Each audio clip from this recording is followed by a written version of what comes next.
नमस्कार। खबर उत्तराखंड में आप सभी का स्वागत है। मैं हूं आपके साथ गरिमा वाजपेयी। खबरों में आगे बढ़ेंगे उससे पहले एक नजर आज की हेडलाइंस पर डालते हैं। बीजेपी का पंडित दीनदयाल उपाध्याय प्रशिक्षण महाअभियान 2026 शुरू। रेस कोर्स अतिथि कम्युनिटी सेंटर में बैठक और सीएम धामी की विशेष उपस्थिति में महाअभियान की शुरुआत। हरिद्वार में श्यामपुर जन चौपाल में सीएम धामी के संवाद योजनाओं से लेकर कुंभ चार धाम तक बड़ा रोडमैप।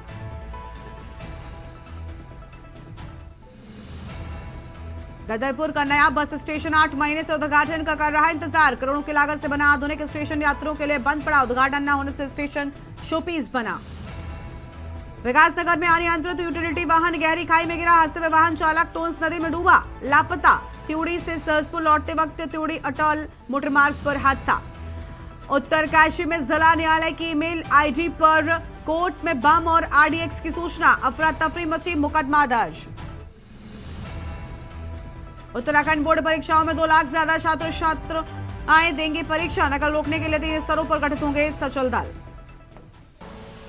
आप देख रहे हैं के न्यूज, खबरों का सारथी। रुक करते हैं खबरों की ओर। देहरादून से बड़ी जानकारी। बीजेपी के महाअभियान 2026 की आज से शुरुआत। पंडित दीनदयाल उपाध्याय प्रशिक्षण महाअभियान 2026 शुरू। रेस कोर्स अतिथि कम्युनिटी सेंटर में बैठक। राज्यसभा सांसद अमरपाल मौर्य मुख्य वक्ता। प्रदेश अध्यक्ष महेंद्र भट्ट की अध्यक्षता में बैठक। सीएम धामी की विशेष उपस्थिति में महाअभियान की शुरुआत। बड़ी जानकारी आपको हम बता रहे हैं।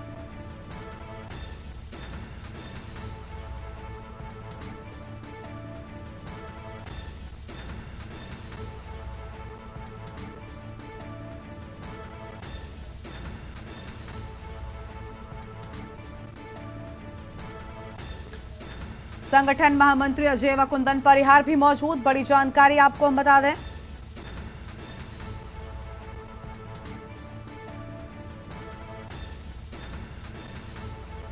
देहरादून से खबर। बीजेपी का महाअभियान 2026 शुरू।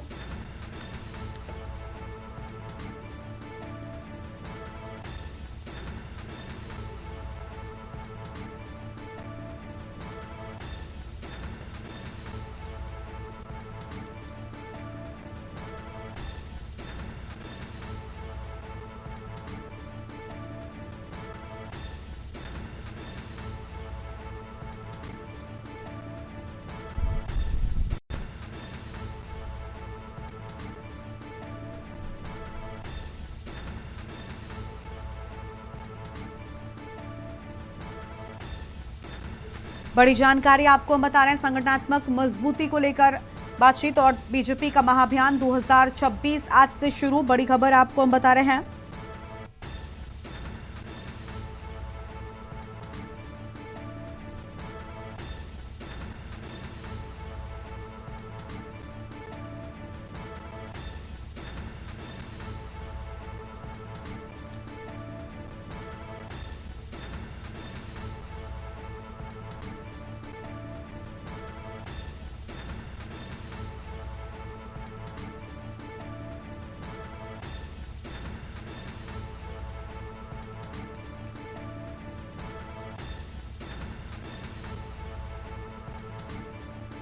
संगठनात्मक मजबूती व रणनीति पर मंथन। बड़ी जानकारी आपको हम बता रहे हैं।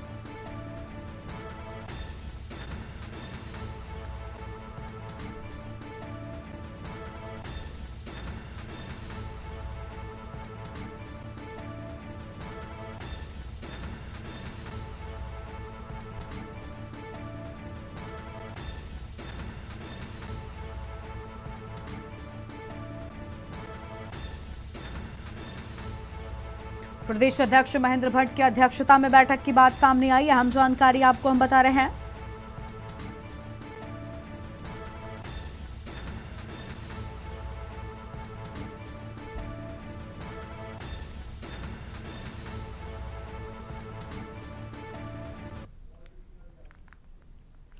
आगे बढ़ते हैं खबरों की ओर और अगली बड़ी जानकारी का रुख कर लेते हैं। देहरादून में आयोजित पंडित दीनदयाल उपाध्याय प्रशिक्षण महाअभियान के तहत प्रदेश स्तरीय बैठक में मुख्यमंत्री पुष्कर सिंह धामी ने भाग लिया। कार्यक्रम में प्रदेश भर से आए कार्यकर्ताओं के साथ संगठन की मजबूती और सरकारी योजनाओं के प्रभावी क्रियान्वयन पर चर्चा की गई।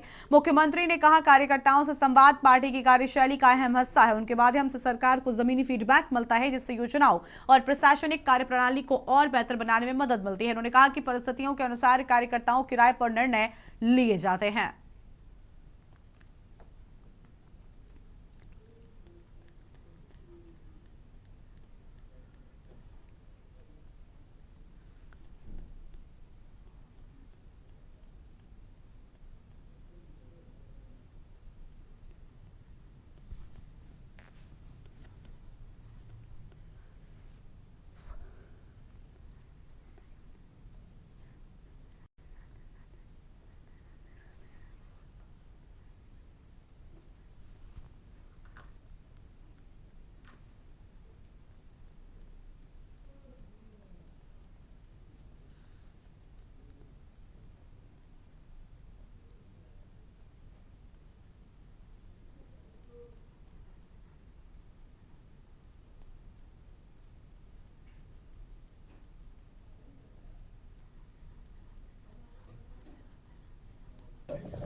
कार्यकर्ताओं के साथ संवाद हमारी कार्यप्रणाली का अहम हिस्सा है और उसको और प्रभावी बनाने के लिए आज पूरे प्रदेश भर के कार्यकर्ता हमारे यहाँ आए हुए हैं और बड़े विषम परिस्थितियों में लगातार जो पार्टी के कार्यक्रम होते हैं, राज्य सरकार केंद्र सरकार की योजनाएं होती हैं, जन समस्याएं होती हैं, उन सब पर हमारे कार्यकर्ता काम करते हैं। उनके माध्यम से हमको फीडबैक मिलता है।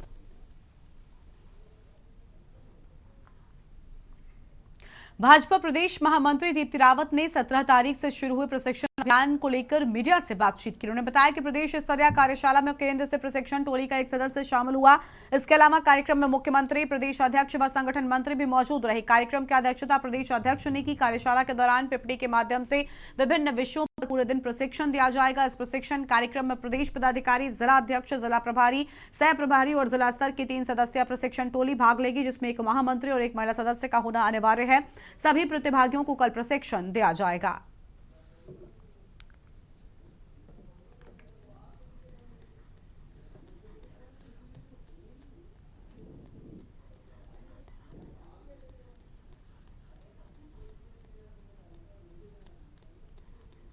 प्रदेश की जो कार्यशाला है उसमें केंद्र से जो प्रशिक्षण अभियान के उस टोली के एक सदस्य हैं वो यहाँ पर आने वाले हैं और उनके अलावा हमारे मुख्यमंत्री जी, हमारे प्रदेश के अध्यक्ष, हमारे संगठन मंत्री जी ये तो रहेंगे ही। इनकी अध्यक्षता में, हमारे प्रदेश अध्यक्ष जी की अध्यक्षता में कार्यक्रम होगा और उसके बाद जो आने वाले लोग हैं जिनको कार्यशाला को ग्रहण करना है, जो वहाँ के टॉपिक हैं, जो पीपीटी है, उसके द्वारा बहुत सारे विषय पूरी कार्यशाला में, पूरे दिन भर की कार्यशाला में बताए जाएंगे।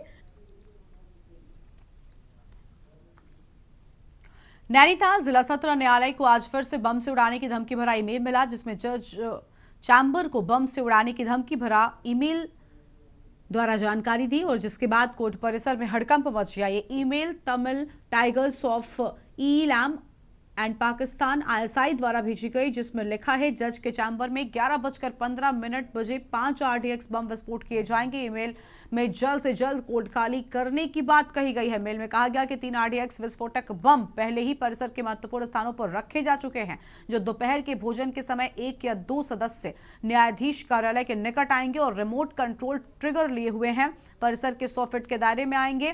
IED स्वतः ही फट जाएंगे। अगर किसी कारणवश वो सक्रिय नहीं होते हैं तो सदस्य स्वयं भवन के अंदर आएंगे और श्रीलंका के ईस्टर ऑपरेशन की तरह ही सभी कर्मचारियों के साथ खुद को भी उड़ा देंगे।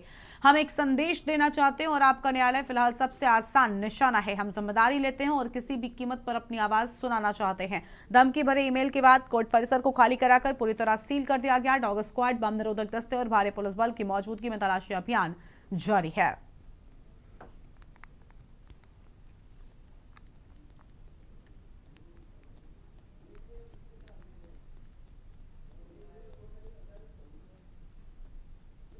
नैनीताल की ऑफिशियल मेल पे एक मेल प्राप्त हुआ, जिसमें सत्र न्यायालय में जो है 4 संदिग्ध लोगों के लिए जो है मेल डाला गया था कि RDX के साथ जो है यहाँ पे जो है ब्लास्ट करेंगे, इस तरह से आ रखा है। तो सूचना पे हमने अपनी BDS की टीम, डॉग स्क्वाड की टीम और साथ में जो रेस्क्यू टीम है और पुलिस की टीम सारी जो है सत्र न्यायालय पहुंची और पूरा जो परिसर है उसे खाली कराया गया और पूरा परिसर को जो है सैनिटाइज किया। उसके बाद गेट के अंदर जो है प्रत्येक आदमी जो है चेकिंग फ्रिस्किंग करके ही जो है अंदर आएगा।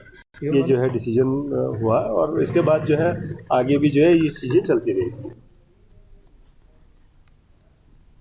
रुड़की में पिछले 8 दिनों से चल रही तलाश आखिरकार खत्म हो गई जब गंगनहर में डूबे IIT रुड़की के MBA छात्र का शव बरामद कर लिया गया। 11 फरवरी को हुई घटना के बाद से लगातार चलाए जा रहे बड़े रेस्क्यू ऑपरेशन में SDRF, NDRF, आर्मी, जल पुलिस, स्थानीय पुलिस और आपदा प्रबंधन की संयुक्त टीमें दिन रात जुटी रही। महमूदपुर झाल के पास सुबह छात्र का शव मिलने से अभियान को सफलता मिली। हालांकि पूरे क्षेत्र में शोक की लहर दौड़ गई।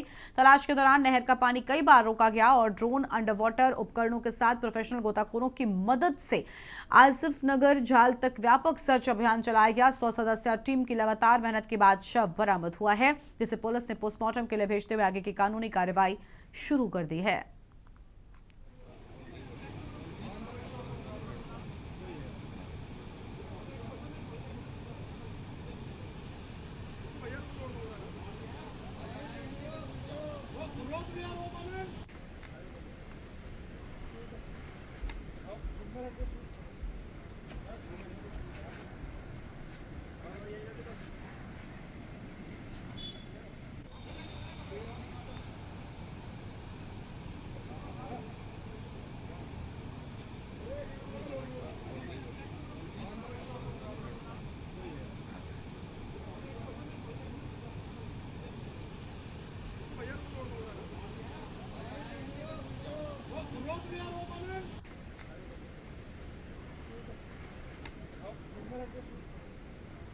कि 11 फरवरी की इवनिंग की घटना है जिसमें IIT के कुछ बच्चे जो नहर किनारे अमूमन जाया करते हैं वो बैठे थे। उनका कहना है तो एक बच्चे का एक्सीडेंटली पैर फिसला और वो तेज बहाव में बह गया। उसी समय से पुलिस, जल पुलिस, SDRF टीमें लगातार लगी थी। उसी नाइट को NDRF ने भी हमें ज्वाइन किया था, लोकल गोताखोर, सारी चीज़ें लगातार पिछले 4-5 दिनों से रेस्क्यू सर्च ऑपरेशन चल रहा था।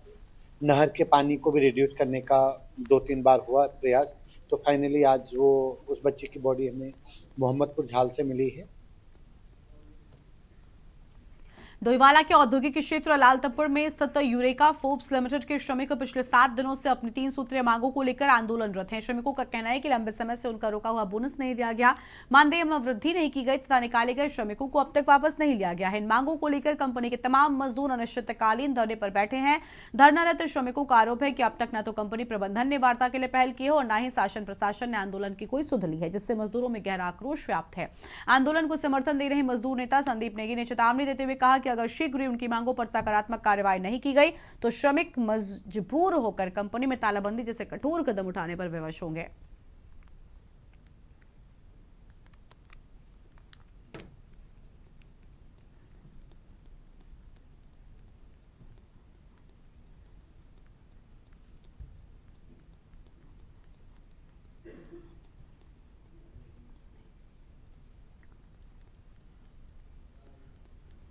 सर बिल्कुल शोषण हुआ। आज धरने का 7वां दिन है। कंपनी प्रबंधन का कोई भी माध्यम हमारे तक, वर्करों के हैंड तक कोई नहीं पहुंचा है। नहीं, सारे कानून जो एक्ट जो किताबों में बंद हो चुकी है, वर्कर के हित में कोई बात नहीं हो रही है। वर्कर आज ऐसी स्थिति आ चुकी है कि वर्कर को सड़कों में आना पड़ रहा है। लेकिन कंपनी ने फिर भी यानी कि हमारी कोई वैल्यू नहीं है, कोई कुछ नहीं है। जबकि पूरे देश में इनकी 10 से 15 साल वाले इनकी वर्करों का स्थायीकरण हो रहा है और हमें 15 साल हो गए, फिर भी कंपनी हमें बाहर का रास्ता दिखा दिया है। हमारा ना तो कोई हिसाब हुआ है ना कुछ हुआ है। जबकि कंपनी के लिए इनकी जांच के आदेश भी आए हैं, जांच के आदेश भी आई है, तब भी यानी कंपनी में कोई जांच की अभी तक कोई वो नहीं हुई है। शासन प्रशासन आंखें मूंद के बैठा है, कोई हमारी सुनवाई नहीं है, कोई कुछ नहीं है। भाई देखिए, पहले तो ये 7 दिन का ही आंदोलन नहीं है, ये कई वर्षों से अपनी मांगों को लेकर हमारे जो श्रमिक हैं वो संगठित हैं और हर बार इन्हें एक आश्वासन का पुलिंदा थमा दिया जाता है, जिसके चलते वो बेचारे साथ बैठते हैं अपनी हमारी मांगे पूरी होगी। अब तो ये इंतहा हो चुकी, मतलब हर चीज, हर निर्णय श्रम विभाग का श्रमिकों के पक्ष में होने के बावजूद भी उन निर्णयों को लागू करवाने में हमारा शासन प्रशासन पिछड़ रहा है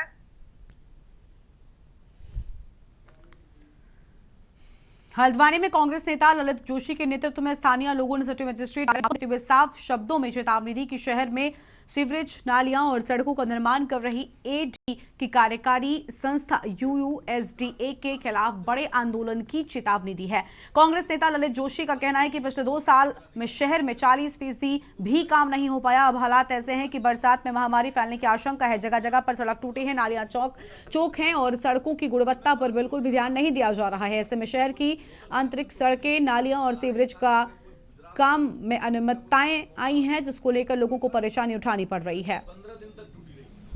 अच्छा, मैं इसलिए सहन करता रहा कि मैंने कहा चलो सब अगल बगल वाले को सबका जो है काम हो जाए। ऐसी पूरे शहर का हाल है। कोई इनका सर कोई ताल्लुक उत्तराखंड से ताल्लुक है नहीं, तो क्या ठीक है, पैसे कमाए चलती है। कई जगह पे तो जाने के लिए भी सही होती। प्रेग्नेंट औरतें हैं, बीमार हैं, बुजुर्ग हैं, कैसे जाएं उन गलियों से, कैसे जाएंगे वो बाहर निकलेंगे? अरे एक वो कार्यक्रम में जारी कोई निर्धारित नहीं है कि आप कहां पर खोदेंगे, कल परसों कहां पर खोदेंगे। नाम नहीं लेना चाहता कि सब काम करो। ये उनकी कान इस कान से सुनते हैं, उस कान से निकालते हैं। शायद इन पर किन्हीं का नियंत्रण नहीं है। सीनियर अधिकारी हैं शहर के, एक उनको बुलाइए साहब, अपने तो बुला लीजिए, पब्लिक तो अपने डोमेन तो बुला लीजिए आप। और साहब उनको से नहीं कोई रास्ता नहीं बचेगा साहब। ये असल में बात ये हो रही ना, मैं आपको सही बताऊं, देखो साहब इनका कोई लोकल कनेक्शन तो है नहीं। सारे के सारे कोई गुजरात का, कोई उत्तर प्रदेश का, कोई पता नहीं कौन कहाँ का है। 15 दिन तक टूटी रही। अच्छा, मैं इसलिए सहन करता रहा कि मैंने कहा चलो सब अगल बगल वाले को सबका जो है काम हो जाए। ऐसी पूरे शहर का हाल है। कोई इनका सर कोई ताल्लुक उत्तराखंड से ताल्लुक है नहीं, तो क्या ठीक है, पैसे कमाए चलती है। कई जगह पे तो जाने के लिए भी सही होती। लोग आए थे जो कि हमारे हल्द्वानी नगर क्षेत्र में यूयूएसडीए के द्वारा जो एडीबी फंडेड प्रोजेक्ट है, उसके तहत अवस्थापना सुविधाओं के संबंध में बहुत सारे कार्य गतिमान हैं। और इसमें जो कि मोहल्लों में सड़कें भी बननी हैं, ड्रेनेज का प्लान भी है, तो उसको लेकर काम हो रहे हैं। और कुछ शिकायतें यहाँ पे मिली हैं, जैसे कि कार्य जो है वो एक निर्धारित टाइम फ्रेम में नहीं हो रहा है और उसको स्कैटर्ड वे में सभी जगह खोदा जा रहा है और सभी जगह काम करके उसको फिनिश नहीं किया जा रहा है। एक जो समयावधि निर्धारित की गई है कि उसको पूर्ण हो जाना चाहिए, उसमें न होने की वजह से लोगों को असुविधा का सामना करना पड़ रहा है। ओपन बोल रहा हूँ, अगर आप सिटी मजिस्ट्रेट साहब ने हमें आश्वासन दिया है, शीघ्र ही अगर इस पर बात नहीं होगा, अगला धावा यूएसडीए में होगा कुलदीप सिंह जी के वहाँ, जो उनके जो है सबसे टॉप मोस्ट अफसर है। मेरा निवेदन है उनसे, अगर ये मेरी बात को सुन रहे हैं, संभाल लो इनको। ठीक है, तमाशा बना करके रख दिया पूरा। हरिद्वार के श्यामपुर कांगड़ी क्षेत्र के आर्यनगर में आयोजित मुख्य सेवक जन चौपाल कार्यक्रम मुख्यमंत्री पुष्कर सिंह धामी ने जनता के बीच पहुंचकर सीधे संवाद के जरिए सरकार की प्राथमिकताओं का दिया। कार्यक्रम में बड़ी संख्या में स्थानीय लोगों और जनप्रतिनिधियों की मौजूदगी रही, जहां मुख्यमंत्री ने लोगों की समस्याएं सुनते हुए अधिकारियों को मौके पर ही समाधान सुनिश्चित करने के निर्देश दिए। उन्होंने कहा कि सरकार का उद्देश्य योजनाओं को कागजों से निकालकर सीधे जनता तक पहुंचाना है और इसी सोच के तहत प्रदेश भर में लगातार जन चौपाल शिविर लगाए जा रहे हैं, जिनसे अब तक लाखों लोग लाभान्वित हो चुके हैं।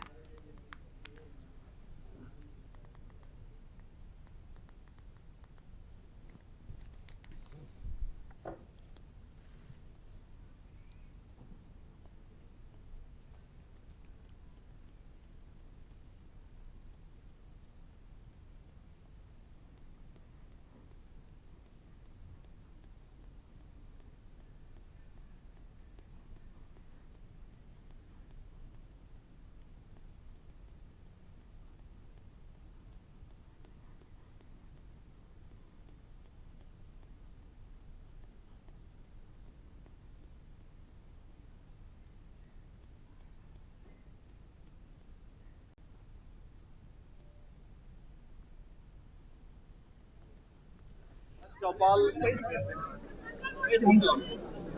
इसके माध्यम से सभी के बीच में आकर सभी हमारे इस सीमांत क्षेत्र श्यामपुर के और पूरे हरिद्वार जनपद के अनेक लोगों के, अनेक किसान भाइयों के अनेक आवेदन यहाँ पर प्राप्त हुए, उनकी सुनवाई हुई और सभी में जो तत्काल जिनका समाधान हो सकता था उनका यहाँ पर समाधान किया गया है और जो मध्यकालिक दीर्घकालिक जरूरतें हैं या समस्याएं हैं उनको समाधान करने के लिए और अगली बड़ी जानकारी का रुख कर लेते हैं गदरपुर से। खबर है जहां पर लगभग 8 महीने से बनकर तैयार परिवहन विभाग का नया बस स्टेशन आज भी उद्घाटन के इंतजार में बंद पड़ा है।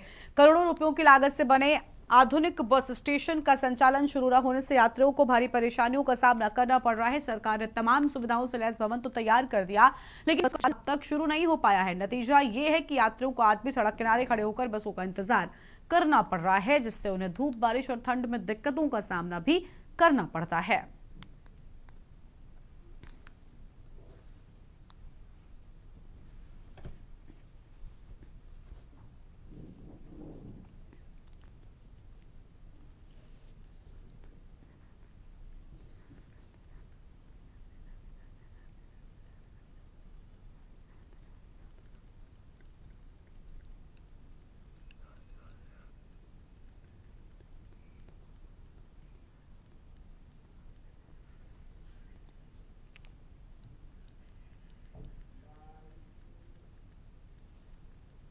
पता लगा अब ये 1 महीने में उद्घाटन होने वाला है। अब सीएम साहब करेंगे या यहाँ कोई प्रतिनिधि करेगा, उसके बारे सूत्रों के हवाले से पता लगा कि जल्द ही इस बस अड्डे का उद्घाटन होने वाला है। नहीं अभी आप सर इसके बारे में तो ठेकेदार जिसने बनाई बिल्डिंग वो इसका जवाब दे सकता है। हमने तो आपके साथ देखा जो वही आपके साथ ही है, इसके बारे में तो हम कुछ नहीं बता सकते। क्या कहा जाए, गदरपुर का दुर्भाग्य कहा जाए कि इस पर तमाम एक वक्त हो गया, नरेंद्र तिवारी जी से लेकर के आज तक हम लोग सारा समाज काम करता रहा, सब लोग डिमांड करते रहे और ऐसी स्थिति आ गई कि आज उस जो अगर वहाँ बना भी है सरकार के प्रयास से, अच्छी बात है, धन्यवाद है सरकार का जिसने बनाया, लेकिन बनाने के बाद उस पर काम नहीं हो रहा है।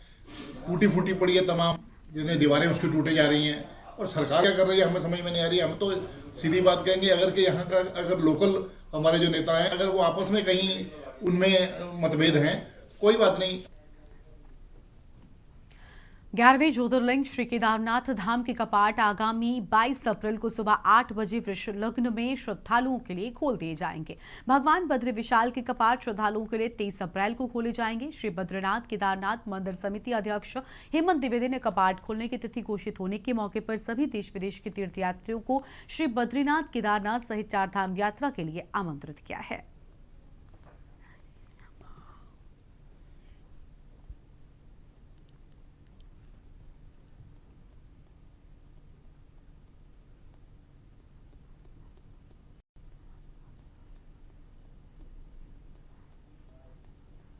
कपाट हैं श्री यमुनोत्री, गंगोत्री, श्री बद्रीनाथ जी और केदारनाथ जी। इन कपाटों की जो प्रक्रिया है खुलने की वो प्रारंभ हो चुकी है और हमारे बसंत पंचमी के दिन श्री बद्रीनाथ जी के कपाट जो है कि खुलने की तिथि तय होगी, जिसमें 23 अप्रैल को प्रातः 6:15 पर जो है कि बद्रीनाथ जी के कपाट खुलेंगे और वहीं कल शिवरात्रि के दिन बाबा केदार के कपाटों की खुलने की भी घोषणा होगी, जिसमें 22 तारीख को प्रातः 8 बजे जो है बाबा केदार के कपाट जो है देश और दुनिया के सभी आने वाले तीर्थयात्रियों के लिए खोल दिए जाएंगे। और आपके चैनल के माध्यम से मैं अपील भी करना चाहता हूं कि सभी जो देश दुनिया से लाखों श्रद्धालु जो पूरी दुनिया से यहाँ पर आते हैं उन सबको आमंत्रित करते हैं कि आप आइए और बाबा केदार का आशीर्वाद लीजिए और भगवान के दर्शनों के लिए यहाँ पर सभी लोग पधारें। डोईवाला नगर पालिका परिषद सभागार में हिंदुस्तान यूनिलीवर द्वारा वित्त पोषित प्रोजेक्ट सर्कुलर भारत के अंतर्गत प्लान फाउंडेशन के सहयोग से स्वच्छता कार्यशाला का आयोजन किया गया। कार्यशाला में नगर पालिका क्षेत्र में कार्यरत स्वच्छता वाहिनियों और क्षेत्रीय सुपरवाइजर्स ने प्रतिभाग किया। इस दौरान स्वच्छ सर्वेक्षण 2025 से 26 और सोर्स सेग्रीगेशन को लेकर विस्तृत चर्चा की गई।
इस बुलेटिन में इतना ही। तमाम बड़ी खबरों के लिए आप देखते रहिए के न्यूज इंडिया। नमस्कार।